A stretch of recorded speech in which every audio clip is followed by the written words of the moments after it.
ओम शांति। तो हमारे बीच में पधारे हैं हमारे आदरणीय राजयोगिनी गोपी बहन जी। हम एक हाथ हिलाकर आपका स्वागत करते हैं, सत्कार करते हैं, अभिनंदन करते हैं। आप विदेश की धरनी से निकली ईश्वर की अनमोल रतन हैं। पिछले 40 वर्षों से आप ज्ञान मार्ग पर चल रहे हैं और पिछले 30 वर्षों से आपने अपना जीवन ईश्वरीय सेवाओं के लिए समर्पित किया है और पिछले 25 वर्षों से इंटरनेशनल यूथ फोरम जो हमारा विदेशियों का चलता है उसके आरंभ से उसमें पार्टिसिपेट कर रहे, कोऑर्डिनेट कर रहे हैं और उस 25 सालों में उसके अंदर पार्टिसिपेट करने वाले यूथ भाई बहनों की संख्या दिनों दिन बढ़ती जा रही है, लगभग 8000 तक। और आप एक इंटरनेशनल स्पीकर हैं, एजुकेटर हैं। देश विदेश में गवर्नमेंट लेवल पर, कंपनी लेवल पर अब जाके बाबा का ज्ञान, वैल्यूज़ सब तक पहुंचाते हैं। आज हमारे बीच में आए हैं कमल पुष्प समान पवित्र जीवन कैसे बनाएं, इस विषय पर प्रकाश डालेंगे आदरणीय गोपी दीदी जी। ओम शांति। ओम शांति। अभी तीसरा आवाज परम धाम तक पहुंचना चाहिए, ठीक है। ओम शांति। अभी लग रहा है जान है कमरे में। नहीं। आज आपका लास्ट दिन है भट्टी का, नहीं। जब भी हम भट्टी में आते हैं तो कौन सा लक्ष्य लेके आते हैं? कौन सा लक्ष्य लेके आते हैं? बस हॉलिडे के लिए आते क्या? बस चलो हम थोड़े माउंट में जा कर के हवा पानी ले लेवे, अच्छा रिलैक्स हो जाए, हा? कौन सा लक्ष्य लेके आए थे आप? परिवर्तन का लक्ष्य लेकर के। और संकल्प से, सूक्ष्म संकल्प का लक्ष्य लेके आए थे। शुभ संकल्पों में रहने का लक्ष्य लेके आए थे। कौन है यहाँ पे जो निर्बंधन होना है वो लक्ष्य लेके आए थे? निर्बंधन का लक्ष्य, हाँ बहुत थोड़े है। अच्छा 1 2 3 4 5 6 7, अच्छा आप एक दूसरे को देख करके फिर हाथ उठाते हैं ना। हाँ, भट्टी माना क्या? ये परिवर्तन की एक घड़ी है जिसमें हमको पुरानी चीजों से अपने आप को मुक्त करना है ना, इसलिए भट्टी में आते हैं ना। और परिवर्तन किस बात की? संकल्प। संकल्प का आधार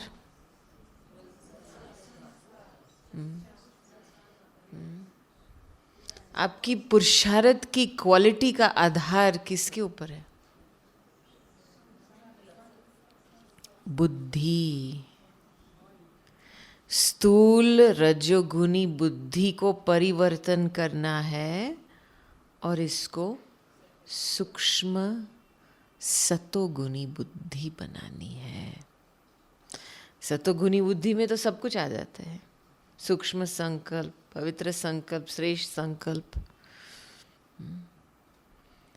तो आपने बुद्धि की परिवर्तन महसूस की है या अभी भी वो स्थूल रजोगुनी बुद्धि लेकर के वापस घर जा रहे हैं?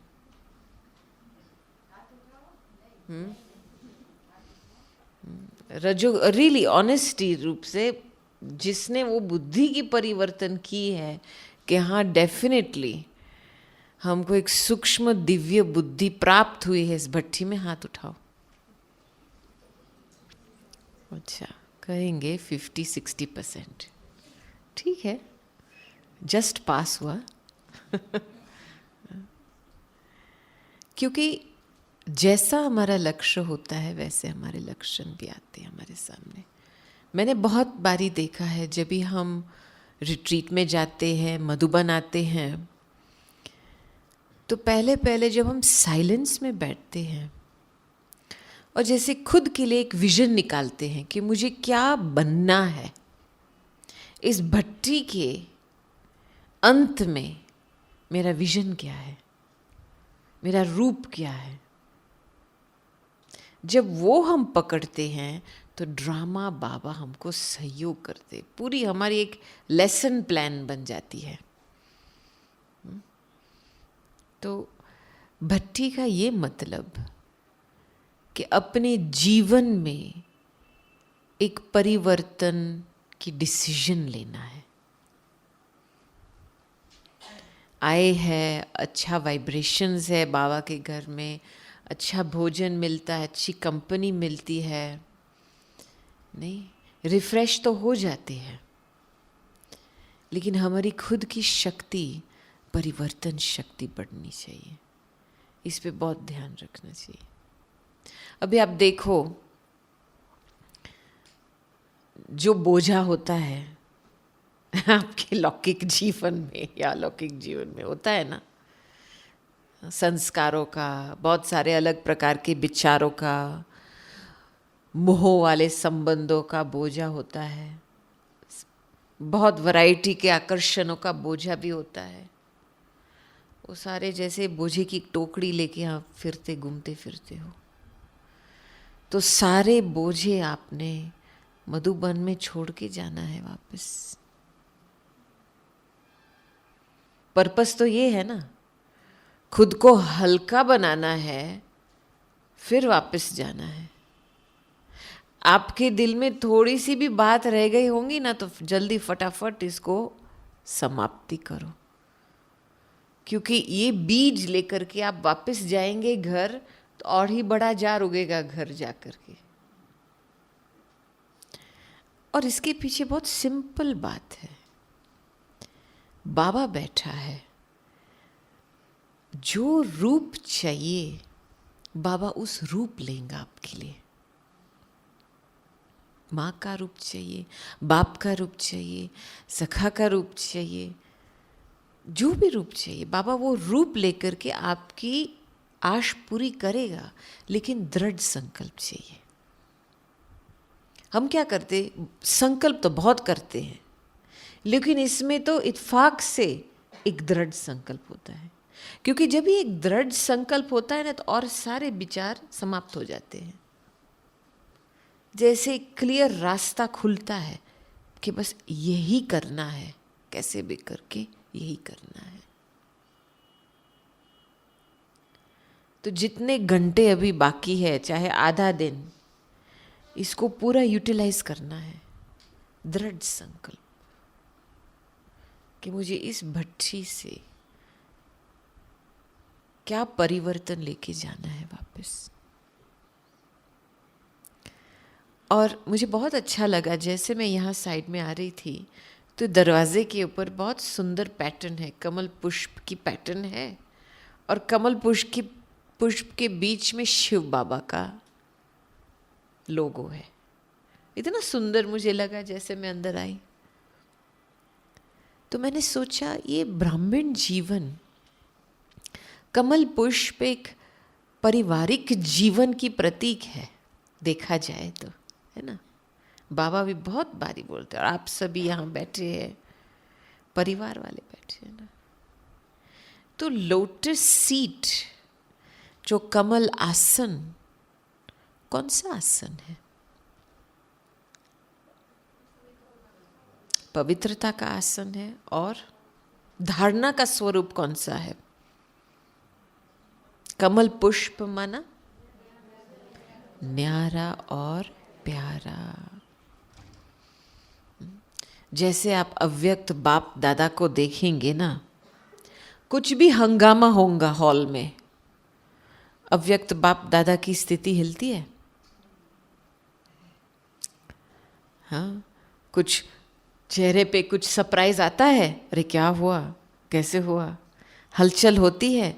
कुछ नहीं, बिल्कुल कमलासन पे बैठे हैं, साक्षी होकर के देख रहे हैं सब कुछ। तो हमारे सामने ऐसे अव्यक्त बाप दादा का इतना अच्छा एग्जाम्पल है, इसको बस कॉपी करना है, बड़ी बात नहीं है। नहीं, मुझे याद है मैंने, चलो दादियों के साथ बहुत समय बिताया है हमने, और डेफिनेटली हमने ये बात तो देखी है, अनुभव भी की है कि जबरदस्त डिटैचमेंट का पार्ट इन्होंने प्ले किया है। क्योंकि हम बहुत ज़्यादा प्यारा बनने चाहते हैं, लेकिन न्यारापन की स्थिति नहीं होती है तो हम फंस जाते हैं, चाहे व्यक्ति में, चाहे सिचुएशन में। वो प्यार फिर मिक्स हो जाता है, प्यार फिर एक्सपेक्टेशन बन जाता है, प्यार फिर मोह का रूप ले लेता है। लेकिन जितना हम न्यारा बनते हैं उतना बाप के प्यारे बनते हैं, ऑटोमेटिक है। इसलिए कहते हैं न्यारा प्यारा। प्यारा न्यारा नहीं बोलते हैं, बोलते हैं क्या? नहीं, न्यारा प्यारा। पहली एफर्ट है ही न्यारे बनने की। तो देखा जाए कि देखो, एक है स्मृति में न्यारा प्यारा रहना, ठीक है, अपनी स्मृति में।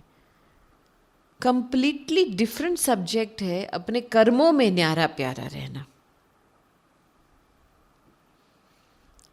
देवताओं के लिए दिखाते हैं ना, कमल पुष्प जैसे आँखें, कमल पुष्प जैसे हाथ, कमल पुष्प से कर्मों, है ना, वो कमल का बहुत सुंदर इमेज होता है और खास देवताओं के लिए रखते हैं, क्योंकि उन्होंने ऐसे जीवन प्रैक्टिकल लाइफ में न्यारा होकर के, प्यारा रह करके लाइफ बिताई है। तो अभी हम जब वापस घर जाते हैं तो क्या होता है, हाँ, थोड़ा विकारों का टेंशन शुरू होता है, राइट? और इसका बीज क्या है? इच्छा। अब देखेंगे पवित्रता का जो सब्जेक्ट है, ये ब्राह्मण जीवन, हमारे ब्राह्मण जीवन जन्म सिद्ध अधिकार है हमारा, ये हमारी प्रॉपर्टी है, हमारी पवित्रता। अपवित्रता रावण की प्रॉपर्टी है, लेकिन हमने रावण की प्रॉपर्टी को अपने में बिठा दिया है। फिर हम प्रश्न पूछते हैं, मैं कैसे पवित्र रहूं? ये कैसा प्रश्न है? ये थोड़ी प्रश्न है। खुद की प्रॉपर्टी को फिर आप प्रश्न उठाते हो कि मैं कैसे पवित्र रहूं। माना आपको इतना रस लगा पड़ा है अपवित्रता का कि फिर पूछते हो मैं पवित्र कैसे बनूं। ये प्रश्न कभी मुख से नहीं निकलना चाहिए, रॉन्ग है। पहले पहले तो मैं एक पवित्र आत्मा हूं, मैं वो परम पवित्र पिता की एक संतान, पवित्र संतान हूं। ये मेरा जन्म सिद्ध अधिकार है। रावण अपना खेल बताएगा, माया बहुत रूप लेकर के आएंगी, लेकिन ये मेरी प्रॉपर्टी नहीं है। ये बात बुद्धि में क्लियर होनी चाहिए।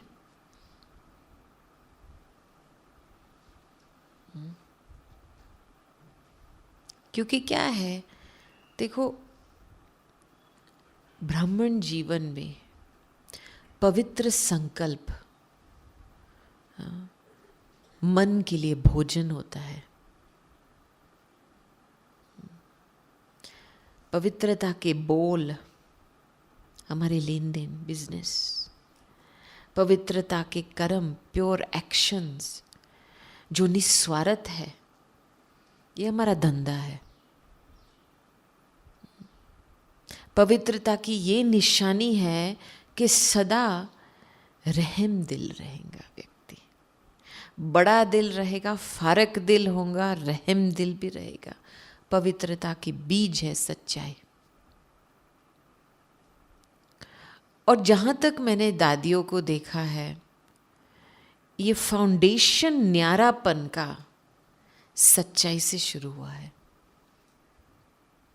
जिस चीज़ में मिक्सचर होती है, क्लैरिटी नहीं होती है, जो बात अंदर कुछ और बाहर कुछ और होती है, वो इसका कभी योग नहीं लगेगा।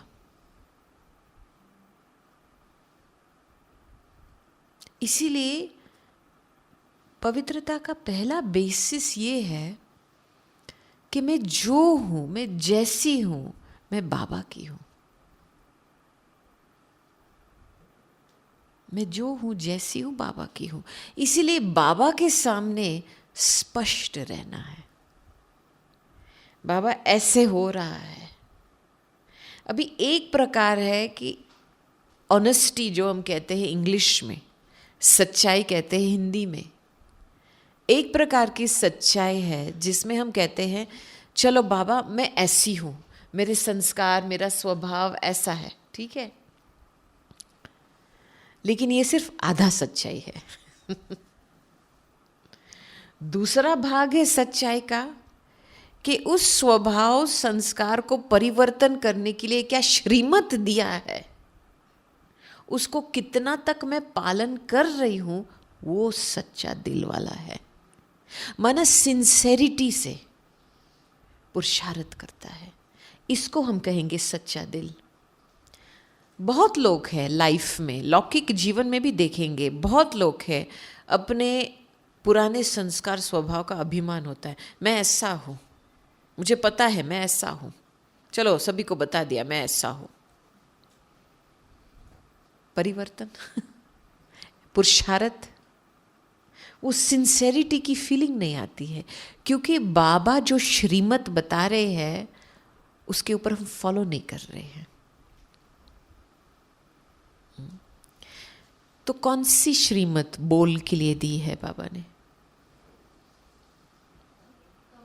कम बोलो, धीरे बोलो, मीठा बोलो। प्रैक्टिकल है ये। अभी आप देखो अपने जीवन में कहाँ तक इस श्रीमत को धारण किया है,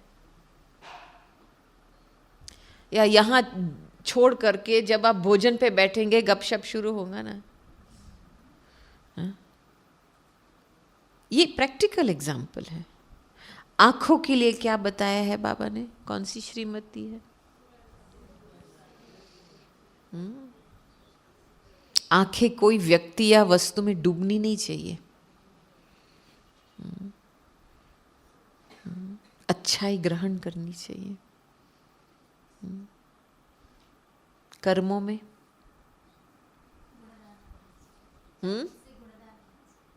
गुणवान, गुणदान और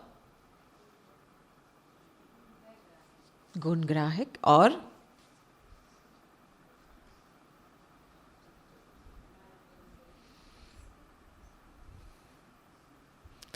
आज का विषय कमल पुष्प समान अपने संबंध में, माना न्यारा प्यारा के सीट में बैठ करके फिर संबंध संपर्क में आना है।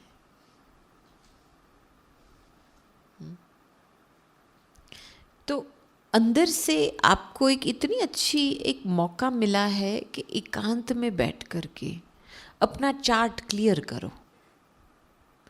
क्योंकि हमको पता है हम एक तरफ से तो श्रीमत सुनते हैं, दूसरे तरफ से इतना पालन नहीं करते, तो मन थोड़ा खाता है ना, खाता है ना। किसका मन थोड़ा खाता है, हाथ ऊंचा करो। हाँ, थैंक यू। तो ये जाने से पहले इसको खत्म करो, क्योंकि ये आप बहुत लंबे समय चलाएंगे ना, एक संस्कार बन जाएगा। और जब भी ऐसा संस्कार बन जाता है ना, तो आपको फिर आगे चल करके बहुत डिफिकल्टी होंगी पुरुषार्थ करने में। ये चीज तो आप अभी क्लियर कर दो, चार्ट ही क्लियर कर दो, वेरी इंपॉर्टेंट।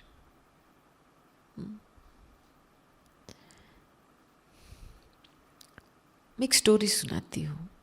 एक बारी बड़ी दादी को, दादी प्रकाशमणि जी को, हम वॉकिंग लेके गए थे अपने कॉटेज के बाहर। तो तो जब अंदर आए, ये प्रैक्टिकल में क्यों सुना रही हूँ, क्योंकि प्रैक्टिकल लाइफ में जब भी हम संपर्क में आते हैं, सारे टेस्ट्स होते हैं संपर्क संबंध में, ठीक है।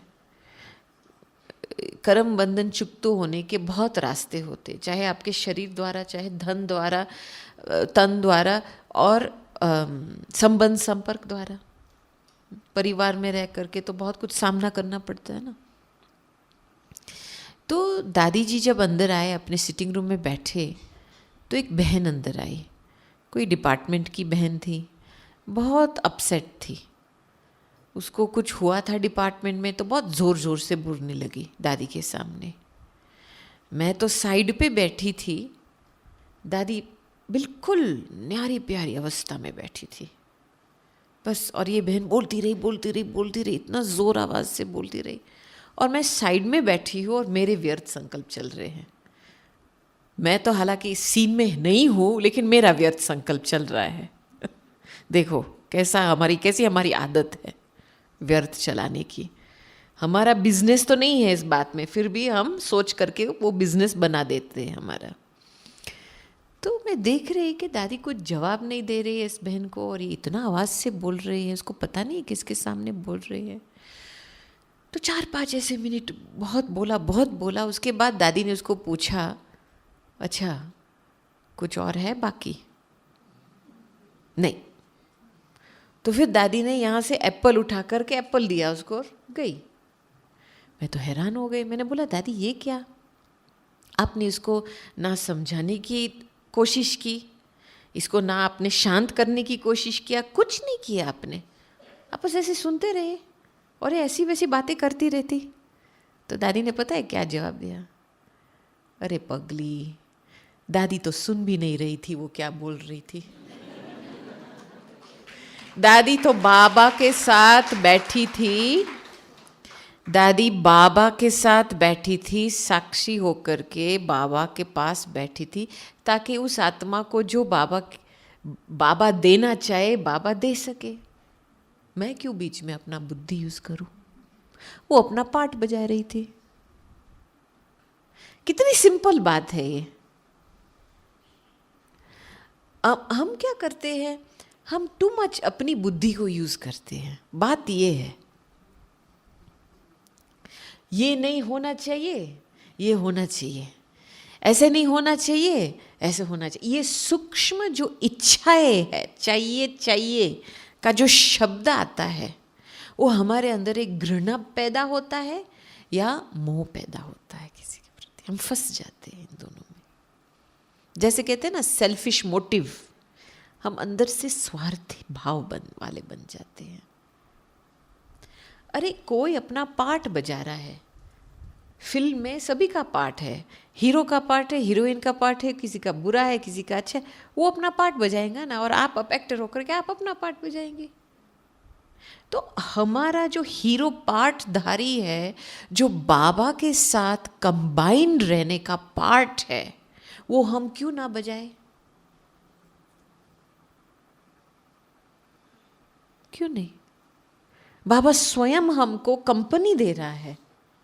और 1 सेकंड की बात है, आप जैसे बाबा को आह्वान करते हैं, 1 सेकंड में वाइब्रेशन बदल जाता है। मुझे याद है, मैंने बहुत बारी इसके ऊपर प्रयोग किया है।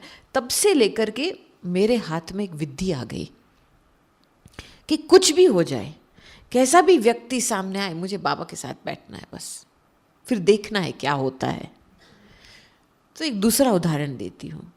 एक बारी लंदन में आसपास कोई लेक्चर के लिए जाना पड़ा, साउथ लंदन में। तो हर एक डिस्ट्रिक्ट लंदन में कई ऐसे विचित्र लोग होते हैं, बहुत स्ट्रेस वाले होते हैं। पता है लंदन कैपिटल ऑफ स्ट्रेस है। तो वहाँ लेक्चर में छोटा सा हॉल था, एक भाई आया, बिल्कुल आगे सामने बैठा और कुर्सी थोड़ी नज़दीक की। तो सारा टाइम, पूरा लेक्चर के टाइम पे इतना ज़बरदस्त नोट्स लेता था, ऐसे नीचे आकर के। मैंने सोचा चलो ये बंदा तो थोड़ा अच्छा स्टूडेंट है, इतना अच्छा नोट्स ले रहा है। तो लास्ट में जब भी लेक्चर पूरा हुआ तो मैंने पूछा, किसी के कोई प्रश्न है क्या? तो उसने हाथ ऊंचा किया। हाँ बहन जी, मेरा प्रश्न नहीं है, लेकिन मुझे आपको कुछ चीज़ें बतानी है। अच्छा बताइए। अच्छा, आपके लेक्चर में आपने कई ऐसे शब्द यूज़ किए हैं जो अयथार्थ थे, तो मैं इसका यथार्थ शब्द आपको बताना चाहता हूँ। अच्छा ठीक है, शुरू किया उसने, एक एक शब्द उसने नोट किया था। वंडर तो ये मैं खा रही थी, कमाल है इसका। तो एक एक शब्द, आपने ये शब्द यूज़ किया, इसके बदले में ये शब्द यूज़ करते तो अच्छा रहता। आपने ये शब्द यूज़ किया तो इसके बदले में आप ये। चलो 1 मिनट गया, हलचल नहीं हुई स्थिति में। दूसरा मिनट गया, फिर भी हलचल नहीं हुई स्थिति। फिर तीसरे मिनट में मुझे थोड़ा कुछ, जो छोटी सी इम्पेशंस शुरू होता है ना, वो उत्पन्न हुआ। उस टाइम में मैंने तुरंत बाबा को याद किया। मैंने बोला, बाबा अब भी आओ, इसको जो चाहिए दे दो आप। और मैंने जैसे बाबा का आह्वान किया, वो आधे सेंटेंस में रोक लिया उसने। फिर सामने से बोलता है, ये मैं आश्चर्य खा रही हूँ, जैसे मैं बाबा को याद करती हूँ, उसने फिर बीच सेंटेंस में बोला, चलो बस अभी पूरा हुआ, इनफ है। तो फिर मैंने हाथ जोड़ के इसको बोला, थैंक यू भाई, आपने इतनी मेहनत की मेरे लिए। हाँ, बस बात खत्म। और क्या लंबाने की बात है, मैं उसके पॉइंट के ऊपर और प्रूव करूं? ये क्या है, अभिमान माना अभिमान से अभिमान खेलना। तो मैंने बहुत बारी देखा है, बाप की जो प्रेजेंस है वो इतनी फास्ट काम करती है, लेकिन हम इसका कंपनी का फायदा नहीं लेते हैं। रियली आप देखो, सारे आप वापस जाएंगे, आप वापस अकेले जाएंगे, फिर कैसे कैसे कैसे प्रश्न उठेगा, मैं कैसे इसके साथ रहूं, मैं कैसे। अरे बाबा को बीच में रखो ना। आप 1 सेकंड के लिए इतना स्ट्रांग संकल्प करेंगे बाबा के प्रति, देखो सामने वाला का मुंह बंद हो जाएगा। ये मेरा प्रैक्टिकल प्रूफ मैंने देखा है। लेकिन आप कोई भी काम अकेले करेंगे ना, ओम शांति, बिल्कुल बॉक्सिंग मैच में चले जाएंगे, माया आपकी चटनी बना देंगी। बस ऐसे ही होता है। और फिर माया रावण के सोच, संकल्प, विचार वो हमारे मन दिल में आ जाते हैं, हमारी फीलिंग्स चेंज हो जाती है। तभी फिर सारे प्रश्न संशय उठते हैं ना, क्योंकि संशय उठने का कारण ही है कि मैंने माया रावण की प्रॉपर्टी को अपनाया है। कुछ दाल में कुछ काला है, इसीलिए संशय उठता है। राइट बात है ना ये? तो फिर मुझे देखना है कि मैंने कहाँ से कुछ लिया है। ना दादी हमारी बहुत सिंपल थी। एक तो अशरीरी का अभ्यास जबरदस्त था दादी जी का। दादी तो बचपन से लेकर ने कुछ न कुछ स्वास्थ्य में हेल्थ प्रॉब्लम्स तो थे ही दादी जी के, लेकिन उन्होंने कैसे अशरीरी भव के अभ्यास से पास किया है। कम से कम 4-5 बारी तो बाबा दादी जी जाने लायक थी। एक बारी मुझे पता है, शायद कोई बहन सुना रही थी कि कोई टूर पे मॉरिशस में दादी जी गए थे, तो स्वास्थ्य बहुत खराब था, बीमारी बहुत थी, तो रातों रात को नींद नहीं आई थी। तो सवेरे के समय जब ये बहन ने दादी को पूछा, दादी आपकी तबीयत कैसी है, तो दादी ने बोला, कल रात को मैंने खुद आत्मा को पकड़ के शरीर में बिठाया। ऐसे हालत थी दादी की। माना दादी की इतने सालों का जो अभ्यास है, उसको शरीर नहीं चाहिए सेवा करने के लिए, ये भी बात है। लेकिन मैंने देखा कि ये जो अशरीरीपन का जो अभ्यास है, आत्मिक शक्ति का बल जमा होता है इसमें, पेन फ्री बन जाते हैं। पेन की मेडिसिन है ही अशरीरीपन की स्थिति। पेन का रूट क्या है, दर्द का रूट क्या है? अभिमान, ईगो। बहुत सारा ईगो भरा पड़ा है ना, मैंपन। 63 जन्मों का मैंपन है, ऐसा जल्दी नहीं जाएगा, चुगेगा, दर्द होगा इधर उधर, मेंटल दर्द, इमोशनल दर्द, फिजिकल दर्द होता रहेगा।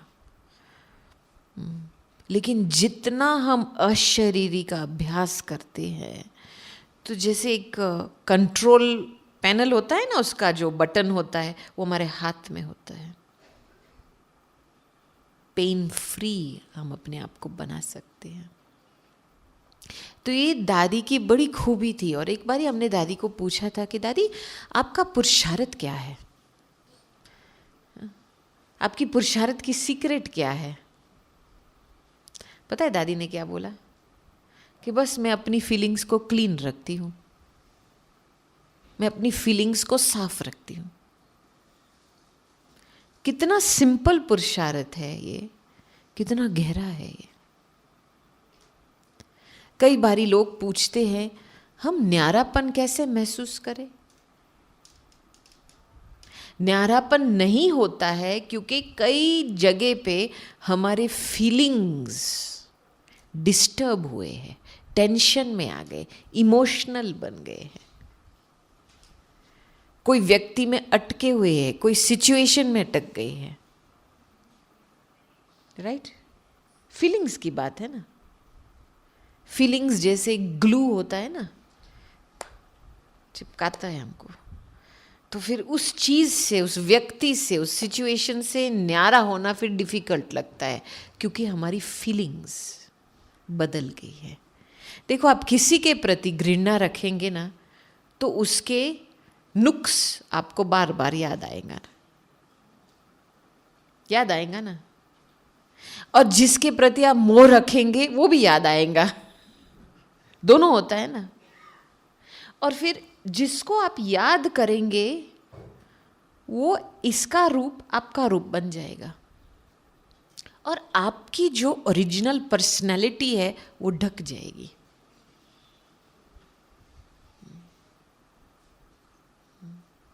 तो इसीलिए कमल पुष्प बनना है, न्यारेपन की सीट पे बैठना है। बिल्कुल माना ज्ञान युक्त, हर एक बात में ज्ञान को लेकर के, ज्ञान को पकड़ के चलना है, ना कि भावना। क्या होता है, हम भावना में आकर के बहुत सारा कुछ कर लेते हैं। ठीक है, मैंने देखा दादी के पास जब लोग आते थे मिलने के लिए, दादी तो बोली और टोली, ठीक है तो टोली जब देती थी, पहले पूछती थी भैया आपके फैमिली में कितने लोग हैं। बड़ा दिल है कि दादी ने याद किया परिवार को कितने हैं, फिर जितने होते थे हमको डायरेक्शन देती थी, बॉक्स बना के लेके आओ। ऐसे नहीं मैं भावना में आकर के मैं आपके परिवार में सिर्फ 3 लोग हैं तो मैं आपको एक 2-3 बॉक्स टोली लेके दूँ, कभी नहीं। वेस्ट कभी नहीं किया है दादी ने। जो चीज़, बड़ा दिल रखो, लेकिन जो ज़रूरत के प्रमाण देना है, चाहे वो चीज़ वेस्ट ना जाए, क्योंकि वो जो वेस्ट चीज़ जो जाती है ना, वो हमारे सिर पे बोझा बनता है, और जो हमारे सिर पे बोझा बनता है वो हमको शरीर द्वारा भोगना पड़ता है। इसीलिए आप एक दिन उठेंगे, दिमाग ठीक नहीं लगता है, थोड़ा चक्कर आ रहा है, अरे मूड ऑफ हो गया है, क्या करे? ये सारा व्यर्थ का बोझा भोग रहे हो आप। और दादी जी इतनी उम्र तक कैसे पहुंचे? 0 वेस्ट पॉलिसी, बिल्कुल नो वेस्ट। भोजन के समय भी बाप की याद में, भोजन के समय कारोबार की बात नहीं चलती थी, और जब भी दादी कारोबार की बातें शुरू करती थी ना, तो 1 मिनट साइलेंस कराती थी, दृष्टि देती थी फिर सभी के विचार सुनती थी। ऐसे नहीं जल्दीबाजी, बस काम उतारो काम उतारो, कभी नहीं। काम चलाओ तो दादी का डिक्शनरी में ही नहीं है कुछ काम चलाओ करने। और हमको इतना आंख दिखाती थी। नहीं, हम थोड़ा रश रश में करते हैं कोई चीज़ें, बिल्कुल। एक बारी तो मुझे पता है, उन दिनों में तो शुरू ऑक्सफोर्ड के दिनों में शुरू में सभी के बर्थडेज मनाते थे, ठीक है। तो एक कुमारी आई थी तो उसका कार्ड बना रहे थे हम। तो मुझे ड्यूटी पे जाना था तो मैं जल्दी एक जगह से दूसरी जगह जा रही थी और दादी बीच में आ गई। दादी कहती है तुम क्या कर रहे हो? मैं तो बोला देखो ना दादी, ये बर्थडे है, कार्ड बनाना पड़ता है ना। दादी ने मुझे इतनी आंख दिखाई, कहती है क्या बनाना पड़ता है? खुशी से करो ना, ये बनाना पड़ता है माना पाप का बोझ अभी तक सिर पे लगा है। ये जो हैवीनेस आती है ना कि करना चाहिए, अरे करना पड़ता है, माना क्या बोझा। दादी जी के साथ रहना माना पेट मजबूत होना चाहिए, हाँ। क्योंकि ये दादी का प्यार ऐसा प्यार नहीं था, बड़ी दादी का प्यार ऐसा था, बहुत अच्छा था। लेकिन दादी जानकी का प्यार, मैं क्या कहूँ, ज्ञान युक्त प्यार था। एक बारी एक बहन आई थी, सेंटर में रहती थी, लेकिन कुछ प्रॉब्लम हुआ, बहुत बड़ी गफलत हुई और बहुत नुकसान हुआ था उस समय। तो थोड़े समय के लिए वो सेंटर के बाहर चली गई, 3 मास के करीब। फिर 3-4 मास के बाद उसने दादी को लेटर लिखा था कि मुझे परिवर्तन होना है। तो दादी ने रहम दिल होकर के बोला चलो तुम आओ वापस सेंटर में, 1 मास के लिए रहो, अपने आप को रियलाइज़ करो, ठीक करो, योग करो, तपस्या करो। तो वो वापस आई बहन। और आप विदेशी बहन थी, और आप जब भी उसको देखो ना, किसी के साथ बातें करती रहती, अपनी बातें करती रहती, मेरा ये है वो है वो है। कभी उसको देखते नहीं थे कि ये तपस्या में बैठ करके कुछ रियलाइज़ कर रहे हैं कि मैंने गफलत क्या किया है, क्या नुकसान हुआ है मेरे से। तो एक बारी हम दादी जी को वॉकिंग लेके आए थे और सीढ़ी चढ़ रहे थे, तो ये बहन हमको सीढ़ी के ऊपर मिली। तो दादी ने उसको दृष्टि दिया। दादी ने बोला कुछ रियलाइज़ हुआ है? तो बहन ने ये जवाब दिया कि हाँ दादी, मैंने ये रियलाइज़ किया कि मेरी स्वमान की कमी है। तो दादी ने रिटर्न में क्या जवाब दिया? दादी ने बोला ये स्वमान की जो कमी, ये एक एक्सक्यूज़ है। पहले जो आपने विक्रम किया है उसका रियलाइजेशन करो, उसका रिपेंटेंस होना चाहिए। ये स्वमान की कमी, इसके एक्सक्यूज़ के पीछे नहीं रहना है। रियलाइज करो क्या मैंने किया है। इतना जबरदस्त दादी ने उसको उस समय बताई थी बात के हमको हमारा चार्ट क्लियर करना है। हम न्यारा क्यों नहीं बन पाते हैं? क्योंकि हम हमारा चार्ट क्लियर नहीं रखते हैं। हम स्वमान की कमी के एक्सक्यूज़ के पीछे हम ढक जाते हैं। लेकिन स्वमान की कमी का एक कोई कारण होता है ना। हम खुद अपनी स्वमान को नीचे उतारते हैं हमारे कर्मों द्वारा। अभी देखना चाहिए कौन सा मेरे से बोल, कर्म या दृष्टि में कौन से ऐसे विकर्म हो रहे हैं जो मेरी स्वमान को उतारती है।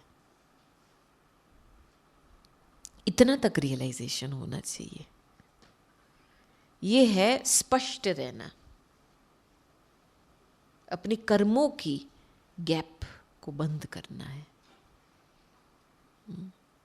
तो दादी जी के साथ रह करके तो बहुत कुछ सीखने को मिला। एक्यूरेट बनना है, कई बात में एक्यूरेट बनना है। देखो काम तो सभी के पास है, काम का तो अंत है ही नहीं। मैं आपको बताऊं, अंत नहीं है। कई लोग सोचते हैं मैं काम पूरा करके फिर मैं योग में बैठूंगी। ओम शांति, वो तो होता ही नहीं है, कभी नहीं होता है। योग बल से, देखो ये शरीर किस आधार से चलती है, किस आधार से शरीर चलती है? थॉट लेवल, थॉट कौन सी शक्ति है?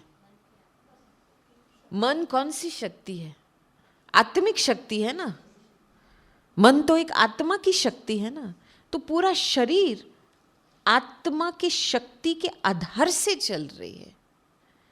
और आप जब योग करते हो, योग बल से आत्मा की शक्ति बढ़ती है तो शरीर में हल्कापन आता है ना। शरीर से और 10 काम एक्स्ट्रा कर सकते हैं ना।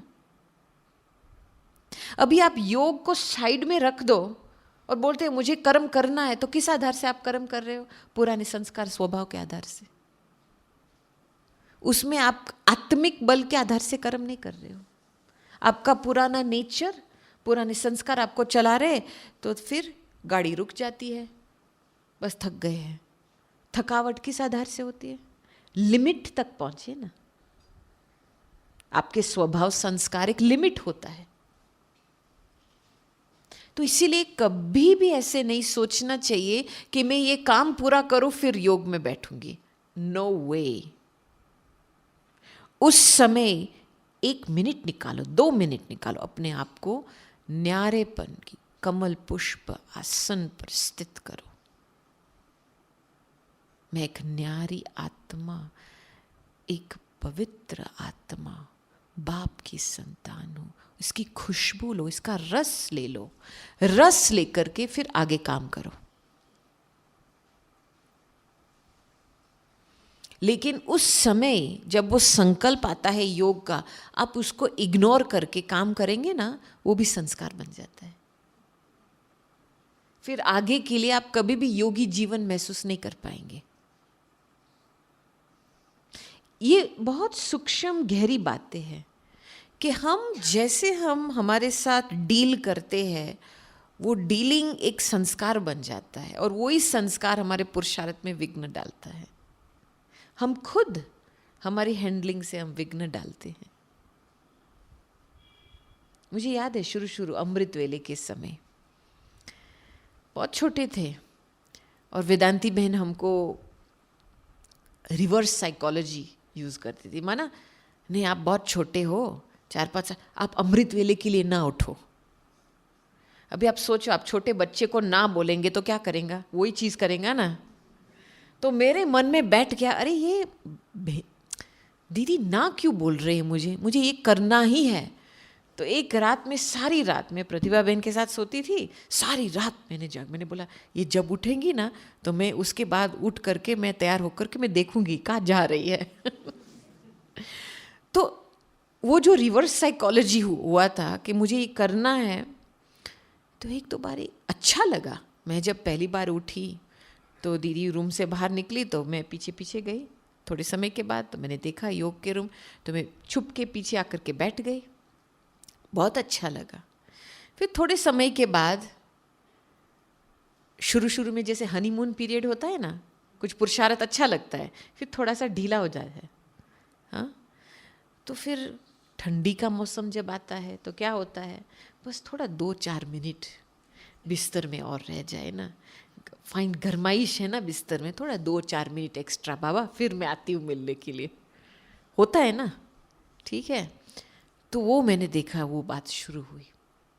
तो एक बारी क्या हुआ, वो 5 मिनट की जो एक्स्ट्रा अलार्म होता है ना, क्या कहते हैं, स्नूज बटन, 5 मिनट का एक्स्ट्रा मार्जिन मिलता है ना, तो वो मेरे से बिल्कुल मिस हो गया। पूरा अमृत वेला ही मिस हो गया। फिर मैंने अपने आप को सीधा किया। मैंने बोला देख, ये आज के दिन पे एक बाबा के साथ मिलन मिस किया, माना कल्पांतर के लिए मिस किया। वापिस तो वो नहीं आएगा ना। तो आप ऐसे सोचेंगे ना कि मैं जो अभी कर रही हूं कल्पांतर के लिए हो रहा है इसका, तभी आप बहुत ध्यान से आगे बढ़ेंगे। क्योंकि सही बात है, हम कौन है,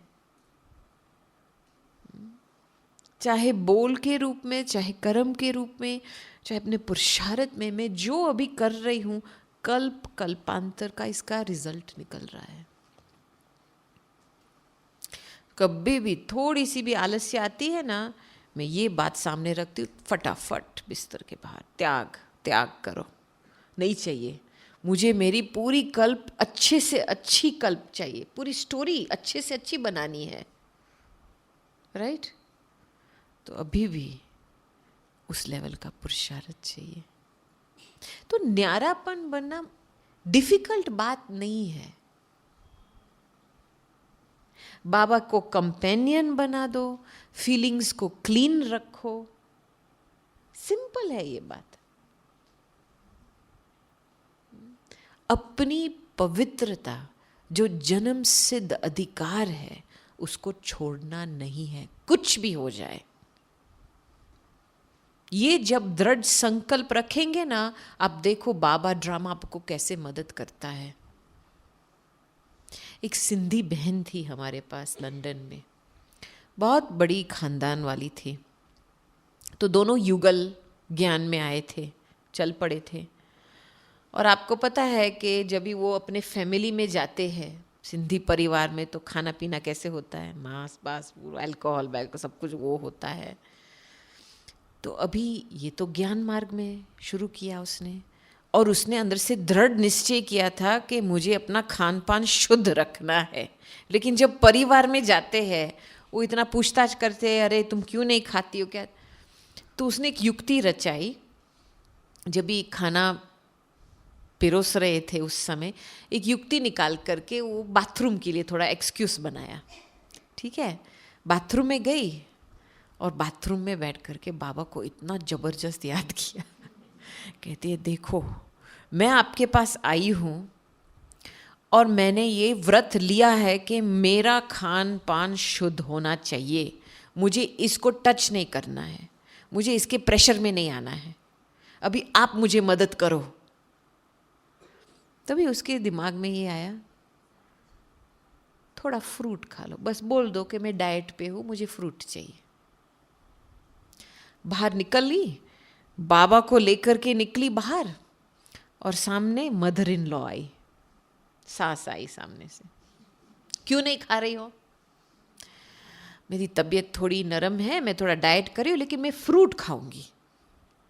इतना नशे से बोली कि सास ने तुरंत स्वीकार किया, हाँ ठीक है फ्रूट खाना है, चल आओ मेरे पास, मैं फ्रूट देती हूँ तेरे को। इसमें क्या हुआ, वो रिजेक्शन की फीलिंग भी नहीं आई और वो सास ने मान लिया। हालांकि वो इतना एक्सेप्ट नहीं कर रही थी कि ये ब्रह्मा कुमारीज में आ गई है, अच्छा भी नहीं लगा। लेकिन वो बहन ने मुझे बताया कि उस समय, बोलने के समय बाबा साथ में थे ना, तो एक अथॉरिटी थी, क्योंकि उसको टचिंग आई थी क्या बोलना है। तो टचिंग के आसार से डरी और सब कुछ रास्ता खुला। हम क्या करते हैं, हम बाबा को याद नहीं करते हैं, हम प्रश्न में डूब जाते। अरे क्या करे, कैसे करे, मैं क्या करूं, उसने बोला ना तो खा लो। क्या क्या प्रश्न में डूब जा, खा लो, जाओ वही चाहिए ना आपको, खा लो। कौन आया है हमारी जिंदगी में, उसने कॉन्ट्रैक्ट उठाया है, हमको पावन बनाने का कॉन्ट्रैक्ट उठाया है, और आप इसके ऊपर विश्वास नहीं करते हो क्या? इतना मन आपका इंडिपेंडेंट हो गया है, विकारों के रस में इंडिपेंडेंट हो गया है कि वो मन को नहीं छोड़ सकते और बाप का हाथ नहीं ले सकते हैं।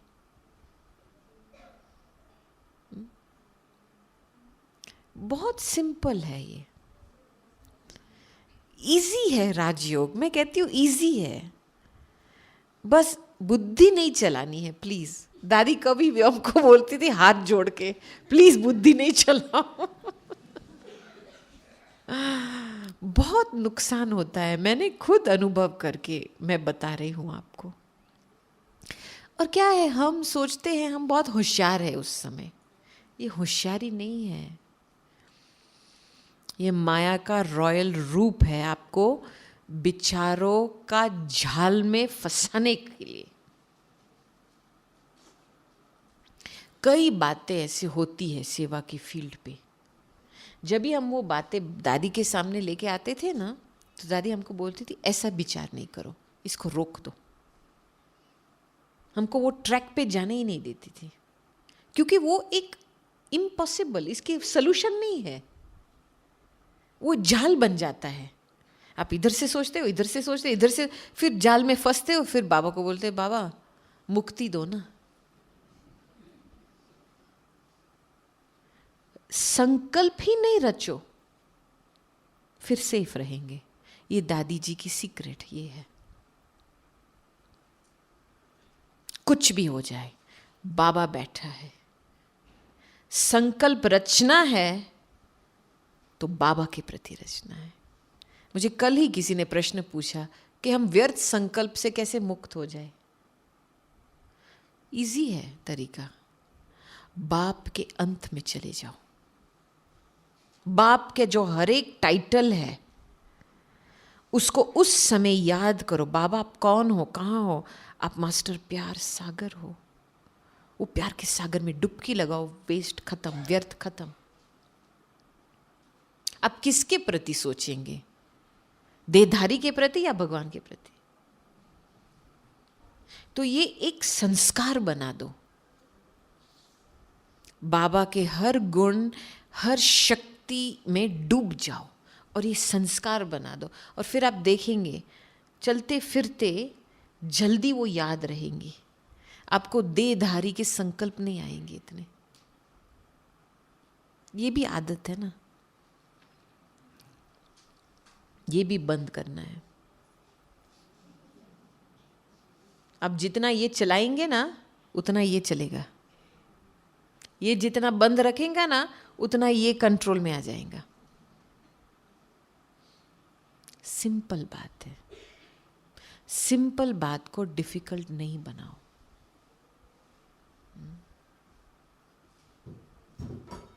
ठीक है?